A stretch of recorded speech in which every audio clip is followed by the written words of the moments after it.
O Tiro Lipa começou assim, pessoal.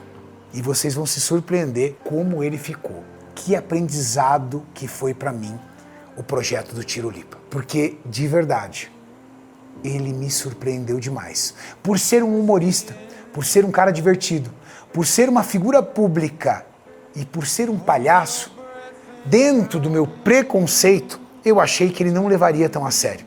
Mas, meus amigos, o palhaço foi um dos que mais levaram a sério de todo o histórico que eu tenho de celebridades que eu treinei. E olha que não foram poucas, mas o Tiro Lipa, ele virou a chave, gente. Ele foi pro modo radical. Ele encarou o desafio com tanta coragem, com tanto veneno, que a cada atualização que ele me trazia era uma transformação chocante. Com vocês, a evolução do meu querido Tiro Lipa.